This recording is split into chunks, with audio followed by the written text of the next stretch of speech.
talk about using the answer library. If you're interested in how to log in or create funders or opportunities, there are other recordings for that. For this one, we are going to focus on our answer library functionality within GrantHub. So the answer library section of GrantHub is a place where you keep your common answers to questions that you've been asked, or your files that you're always asked to attach to grant applications. Here is a central location where you can keep all of those files, categorize them, pull them up quickly, and make sure that they're the most current. And that way, anybody who uses GrantHub to maybe start writing an application for you to review later will know that these are the answers that have been reviewed and approved and are the most current. So let's look at the answers that I already have in my demonstration environment here. I have about 6 text answers and 1 file that I've uploaded. So let's go ahead and look at one of these text answers and see what they look like. Here is where you would see and put text in, and you can see what is in here already for this one that has already been created. And it has information about how you would do your evaluations and your outcomes. For the library project, this may be something that you put into a lot of proposals where you are going and getting funding for your library project. So there's tags here to tag it to the library program, or if you're looking at all types of evaluation statements that you've done in the past, if you search on evaluation, this one will come up, or outcomes. And if it's something that you are looking to put into an online form, you could select the answer here, that puts it into your clipboard, and then you could paste it into an online form, or maybe if you have a proposal that you're working on that's in a Word document, you could paste it right into the spot where you need that section. So let's go back and create one of our own. So let's add an answer. And in this case, let's look at adding a problem statement.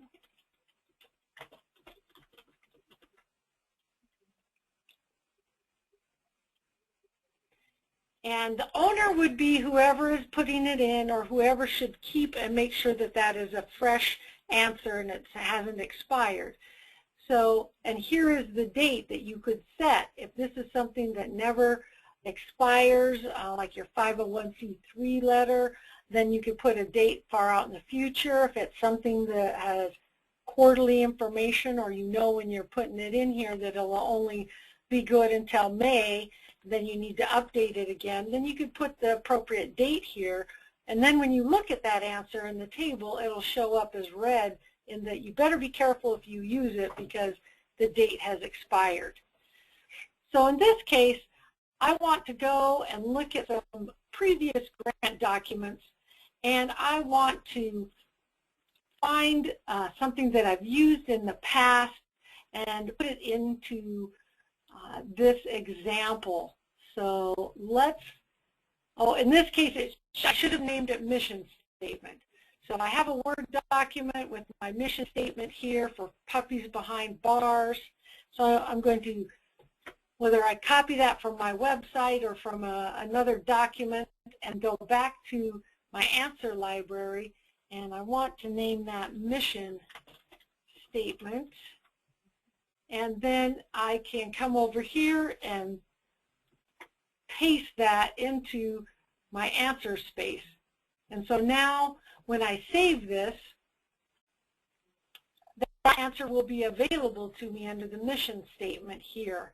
I see I didn't set any tags there. I should have before I hit save. So I want that to come up if I search on mission statements. It was also for my puppies behind bars program, so I want it to show up for when I search on puppies behind bars, and if there's any other type of classification, I could add that as well. And save it. So that's how you add a text answer. Now, to see how you would add a file here, we can go to our Add Answer button, and we can select a file instead of a text. And when we do that, we are able then to either drag and drop or upload a file into this location. Now, I am going to put in my 501c3 letter here, and I want that to be searchable with 501c3 tag, and there's a little anomaly going on right now with GrantHub that we need to fix. You need to save that and go back in there before you can upload the document. So we'll get that fixed. It's already been reported. But at this point, you can either drag and drop it, or if you click on here, you're able to go into your Explorer and look around your desktop and files and find the file that you may want to upload. And then when you save it, that file will be there.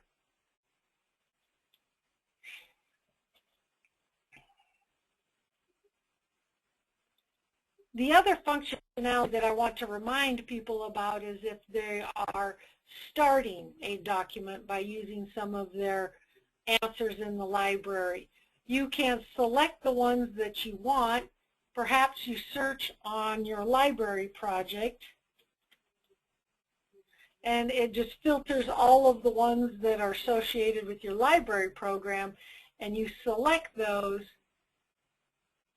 and export them, and that would take all of those text statements, put it into a document, and it brings them together. I'm going to put this on my desktop so I remember where it is, and it puts it into a zip file, throws them together. I have all my downloads right here, but wherever your download directory is where that would be downloaded. And you can go in there and see that it has put in all of those answers into a document. You can click Enable Editing, and then you're able to move them around and start writing or customizing those answers for the particular application that you're working on. Now, before we go to production, we want to have the ability to change the order.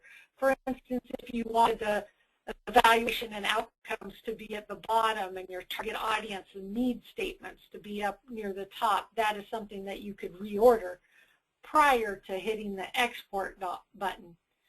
So as you use this ad library, please remember to put any comments or suggestions that you have to make it more intuitive for yourself or easier. Again, if you have any questions and you're not sure how it works, definitely let me know. And then you can also group together both text and files into that zip file. And if you put that zip file, all of the files that you want to include into your proposal, then you could upload that zip file to your opportunity, and all of those documents are then saved as a record of what you submitted for historical purposes. Okay, now I'm going to move on to reporting. Reporting is just a few items that we have set up right now. So it's good to go in here and select one or both of these, and you can look at all of the opportunities that we've already submitted. You could set a date range. We know there's a little trouble with the date range of once you set it, it doesn't actually reset the dates.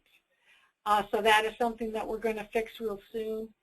And you could look at count or dollars of those opportunities. When you click display report, it'll show that you have $15,000 of opportunities in planned, and you have some others in the other categories. We know that we probably have some in awarded because I know that, but right now the report isn't quite working right, but it will soon. We're going to update that, and that way you'll be able to see all of the opportunities regardless of what stage they are by using this report, or you're able to look at your opportunity win percentage by looking at this other report. And right now there's no date range selected, and there's no opportunities that fit that criteria. So these reports aren't that impressive at this point, but if you start playing around with the reports with the data that you have selected and put into GrantHub, and you want to tune those reports or have other drop downs, or if you find a different type of report altogether would be much more valuable to you, those are the type of feedback and input that we're looking for at this stage in our beta testing. I'll run over to the resources tab right here, and these are bookmarks. We are looking for version 1 to allow you to set up what bookmarks you want to have here. If you use a couple of these databases to search for new opportunities, then maybe you want to keep them here, or maybe you want to replace some of them or add some more in a table of your own. That's something that we're looking to have available for version 1. If you have any input on what you'd like to see there, let us know. And then the help button, that will take you to our website, open a new tab, and put you in the area where you can search our knowledge base. You can put a support ticket or look for the phone numbers where you could reach me or anybody on our helplines. And we are going to post recordings like this one that I've done up here into our videos that are coming soon. I hope your testing goes well, and give me a call if you have any suggestions or questions. Thank you.